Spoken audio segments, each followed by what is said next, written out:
मोदी है तो मुमकिन है, कुछ भी हो सकता है मोदी जी के राज में। अगर कि अभी तक तीसरे फेज का चुनाव आ गया है, बीजेपी ने पाकिस्तान की एंट्री किस तरह से नहीं करवाई है।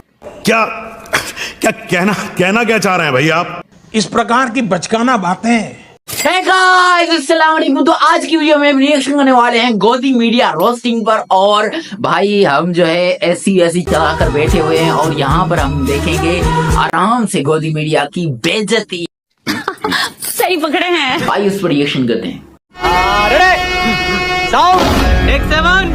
एक्शन। चरण सिंह सापरा जी, मेरा सवाल बहुत डायरेक्ट और सिंपल है। कांग्रेस पार्टी और राहुल गांधी जी और आप सभी लोगों ने 24 घंटे हो गए इस ट्वीट को फवाद हुसैन की, राहुल ऑन फायर। इसमें आपको नहीं लगता कि आप लोग को एक स्टेटमेंट देना चाहिए था कि हमारा आंतरिक मामला और हमको पाकिस्तान के इस तरीके के स्टेटमेंट से ना अग्रीमेंट है और पाकिस्तान दूर रहे? क्योंकि चरण सापरा जी वही नेता यहां नरेंद्र मोदी को क्रिटिसाइज कर रहे हैं, तो जनता के मन में दो पैरेलल ड्रॉ हो रहे हैं कि वो नेता राहुल गांधी की तारीफ कर रहा है और नरेंद्र मोदी को क्रिटिसाइज कर रहा है, और ये पाकिस्तान है जो हमारा दुश्मन मुल्क है। सापरा जी, पहले कौन है ये लोग, कहां से आते हैं? सपोर्ट है ना, किसी को भी कर सकते हैं। देखिए, ऐसा है, कांग्रेस पार्टी को फवाद चौधरी जैसे किसी भी लोगों से कोई लेना देना नहीं है, मैं ये स्पष्ट रूप से कह सकता हूं।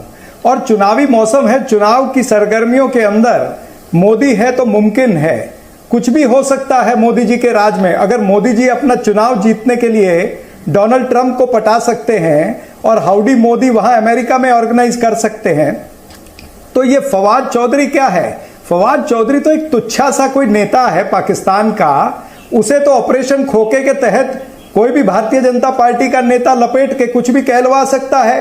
भाई, पाकिस्तान की तो ऐसी हालत है, भूखे नंगे लोग हैं, भूखे नंगों के सामने अगर कोई टुकड़ा हड्डी कोई डाल दी है तो वो हड्डी का फायदा लेकर के इस तरह की स्टेटमेंट आ रही। और भारतीय जनता, मैं भी सोच रहा था कि अभी तक तीसरे फेज का चुनाव आ गया है, बीजेपी ने पाकिस्तान की एंट्री किस तरह से नहीं करवाई है।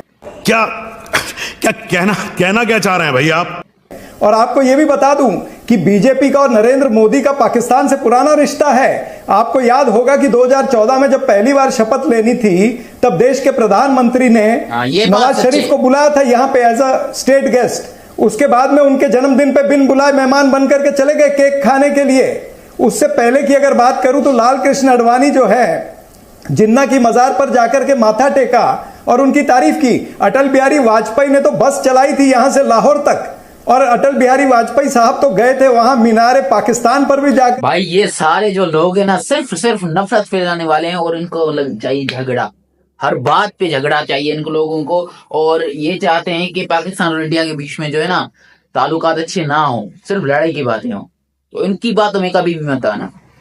करके माथा टेका था। और पठानकोट क्या सब लोग भूल गए? पठानकोट में आईएसआई को रेड कारपेट वेलकम, यानी बम ब्लास्ट होने के बाद, हमारे सिपाही शहीद होने के बाद रेड कारपेट वेलकम अगर आईएसआई को किसने दिया तो वो नरेंद्र मोदी की सरकार ने पठानकोट में दिया। ऐसी अनेक सारी चीजें हैं। एक तरफा युद्ध विराम जब इनकी सरकार थी वहां पर जम्मू कश्मीर में पीडीपी के साथ में, एक तरफा युद्ध विराम कभी भी दो देशों की सेना के बीच होता है। हमारी सेना ने पाकिस्तान के आतंकवादियों के साथ में युद्ध विराम किया, ये मोदी जी की सरकार के समय हुआ। तो ये कतई नहीं है कि भाई हम लोग कोई उनको मदद करना चाहते हैं। ये भारतीय जनता पार्टी है जो अपने षड्यंत्र के तहत पाकिस्तान की एंट्री करा के इजी आसान वोट लेना चाहते हैं। आपके व्यक्तिगत राष्ट्रवाद पे सवाल नहीं उठा रहा, पर मैं ये सवाल जरूर उठा रहा हूं सापरा जी कि जो आज आपने स्टैंड लिया, ये स्टैंड ऑफिशियली कांग्रेस पार्टी अगर ले लेती और रिपीटेडली ले लेती तो ये सवाल नहीं उठता। जनता को आप मूर्ख समझना बंद कर दीजिए। इस प्रकार की बचकाना बातें किसी के गले नहीं उतरती, लोग मजाक उड़ाते हैं।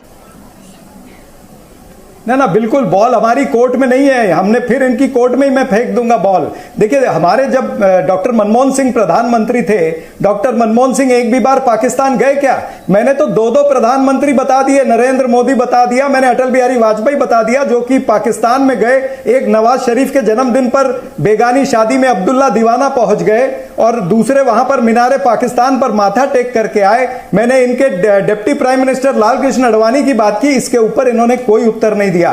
कांग्रेस का प्रधानमंत्री डॉक्टर मनमोहन सिंह वहां पर नहीं गए थे। ये पहली बात। दरअसल प्रदीप जी बात यह है, आप भी इनके चक्कर में, इनके व्यू चक्कर में फंस रहे हैं। नरेंद्र मोदी और भारतीय जनता पार्टी इस देश के जो चुनावी मुद्दे हैं ना, उस पर चर्चा नहीं करना चाहती है। मुझे ये बता दे भारतीय जनता पार्टी के प्रवक्ता कि आप 400 पार का नारा लगा रहे हैं, आप संविधान क्यों बदलना चाहते भाई? आपके एक नहीं 4 नेता बोल रहे हैं, ज्योति मिर्दा बोल रही है, आनंद हेगड़े बोल रहे हैं, वो लल्लू सिंह बोल रहे हैं, अरुण गोविल बोल रहे हैं कि हमें 400 पार करा दीजिए, हम देश का संविधान बदलेंगे। एक चीज और आप आरक्षण पर हमला क्यों करना चाहते हैं? इसका उत्तर दीजिए ना। आप आरक्षण पर हमला क्यों करना चाहते हैं? आप जातिगत जनगणना क्यों नहीं कराना चाहते? देश के प्रधानमंत्री वो प्रज्वल रेवन्ना के पास में क्यों पहुंच जाते हैं? प्रज्वल रेवन्ना रेपिस्ट है जी, Prajwal Revanna should be arrested. जाकर के वोट मांगते हैं। सापरा जी, मैं कहता हूं प्रेम शुक्ला जी और सापरा जी मेरी बात ध्यान से सुनिए। सापरा जी आपकी सीनियरिटी, सापरा जी देश के प्रधानमंत्री उसके प्रचार में गए।